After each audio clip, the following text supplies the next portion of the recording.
गट अपात्र अशी शक्यता बोलून दाखवली जात होती, मात्र तसं काही झालं नाही।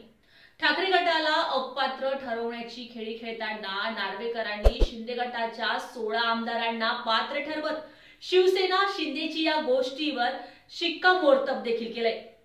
नार्वेकरांच्या या निर्णयामुळे पक्षांतर बंदीचा, 10व्या अनुसूचीचा आणि पक्ष कोणाचा असे अनेक प्रश्न संपुष्टात आलेत।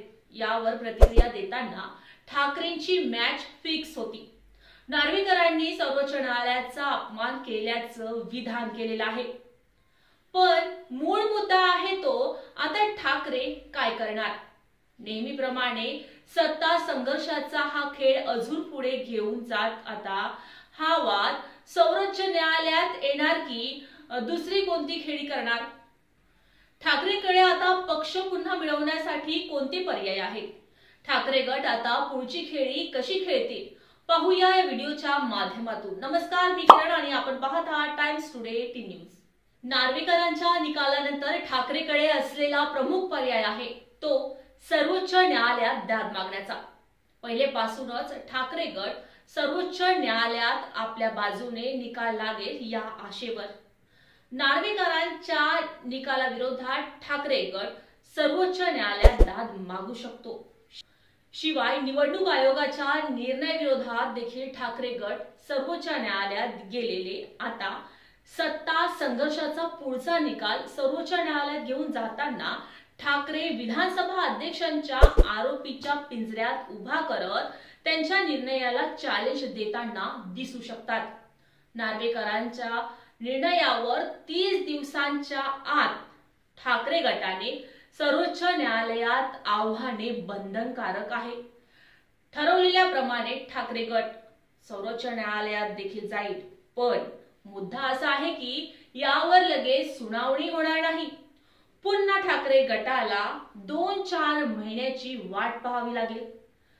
दरम्यानच्या काळात लोकसभा निवडणुका आहेत, अशा वेळी सर्वोच्च न्यायालयात प्रकरण प्रलंबित असल्याने ठाकरेंना नवीन चिन्ह घेऊनच निवडणुका समोर जावं लागेल।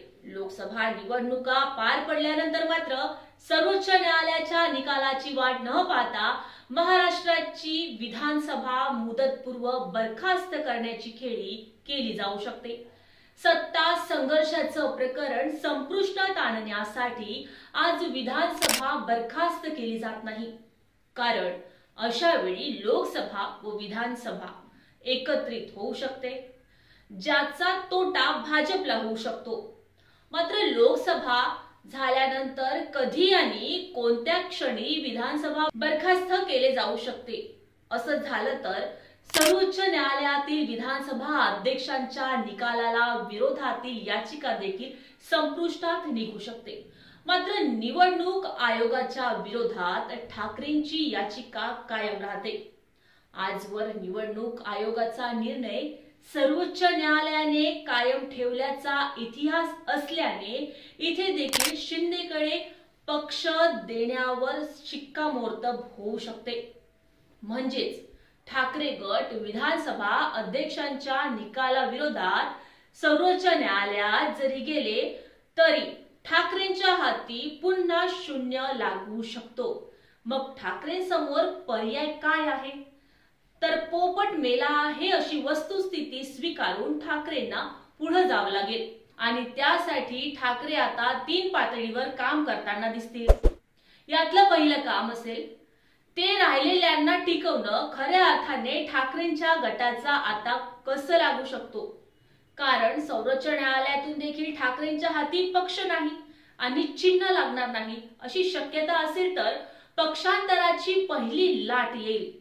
ती विधानसभेच्या आमदारांमधून विधान परिषदेचा कार्यकाळ संपुष्टात येणार असेल आणि भविष्यात कोणत्याही विधानसभा मतदारसंघातून निवडणूक येण्याची शक्यता नसलेले लोक आता शिंदेकडे ट्रान्सफर होताना दिसतील। मनीषा कायंदे किंवा नीलम गोरे सारख्या विधान परिषदेच्या आमदार देखील या तत्वाने पक्षांतर करताना दिसल्या। वाट विधानसभेच्या मतदारसंघाच्या कोट्यातून विधान परिषदेवर निवडून जाणाऱ्या आमदारांचा यात समावेश होऊ शकतो। मात्र पक्षांतर फक्त विधान परिषदेच्या आमदारांवर थांबणार नाही आहे. शिंदेंना कायम ठेवून एका अर्थी एकनाथ शिंदे ही तात्पुरती सोय नसून ते लॉंग टर्म सोय असल्याचा भाजपने दाखवून दिलेला आहे. अर्थात अशा वेळी शिवसेनेचे बरेच लोक शिंदेकडे जाऊ शकतात. या गोष्टी होऊन न देण्यासाठी ठाकरेंना आता प्रत्यक्ष निवडणुकीत आपल्याला यश मिळेल हा आत्मविश्वास दाखवून राहिलेल्या नेत्यांना, पदाधिकाऱ्यांना, कार्यकर्त्यांना टिकून ठेवावे लागेल. ठाकरेंचं दुसरं काम असेल सहानुभूती प्रॅक्टिकली वर्कआउट करणे. उद्धव ठाकरेंच्या मागे सहानुभूतीची लाट असल्याची चर्चा जेव्हा ठाकरेंना राजीनामा द्यावा लागला त्या दिवसापासूनच सुरू असल्याचं बोललं जात आहे. मात्र मधल्या काळात आणि राजकीय सिद्धांतरी झाली शिंदेच्या बंडाला देखील जवळपास 1.5 वर्ष झालेली आहे. दुसरीकडे सुषमा अंधारे सारख्या नव्या नेत्यांवर आरोप करत आज देखील पारंपरिक शिवसैनिक शिंदे यांचा मार्ग स्वीकारतात. गेल्या 1.5 वर्षात झालेल्या राजकीय सिद्धांतरामुळे ठाकरेंची सहानुभूती देखील कमी झाल्याचं राजकीय निरीक्षक सांगतात आहे. निवडणुकीत जरांगे पाटलांची मराठा आरक्षणाची मागणी, राष्ट्रवादीतील फूट, मोदींचा करिश्मा, राम मंदिराचे अनेक फॅक्टर दरम्यानच्या काळात तयार होत गेले. अशा वेळी विधानसभा अध्यक्षांच्या निकालामुळे पुन्हा एकदा सहानुभूतीची लाट निर्माण होण्याची आयती संधी ठाकरेंना चालून आलेली आहे. मात्र यावेळी ठाकरेंना तर ती लोकसभा निवडणुकांपर्यंत टिकवणे आणि त्याचा प्रॅक्टिकली वापर करून घेणे हे काम ठाकरेंना करावं लागणार आहे. ठाकरेंसाठी तिसरं काम असेल ते म्हणजे मवियाला जोडून घेणं. जागा वाटपाच्या प्रश्नावरून ठाकरे गट आक्रमक भूमिका घेताना दिसून आलाय. 23 जागा लढवायची असेल तर यावेळी देखील आपण 22 जागा लढवू असा दावा संजय राऊत यांनी केला. मात्र कुठेतरी ठाकरेंच्या बॅकफूटवर जाण्याचा प्रयत्न मविया मधले घटक पक्ष तडजोड करून घेण्यासाठी करताना दिसतात आहे. उद्धव ठाकरेंना आपल्या साथीची गरज असल्यास दाखवून ठाकरेंसमोर कमी जागांचा पर्याय उभा केला जाऊ शकतो. अशा वेळी सहानुभूतीची लाट असल्याचं ठाकरेंनी दाखवून दिलेलं आहे व आक्रमक भाजप विरोधी धोरण पुढे भेटलं तर ठाकरेंच्या नावामुळे आपल्याला मतं मिळू शकतात. हा कॉन्फिडन्स मविया मधल्या इतर घटक पक्षाला मिळू शकतो. असं झालं तर राष्ट्रवादीचा पवार गट व काँग्रेस उद्धव ठाकरेंसाठी अधिकच्या जागा सोडताना दिसतील.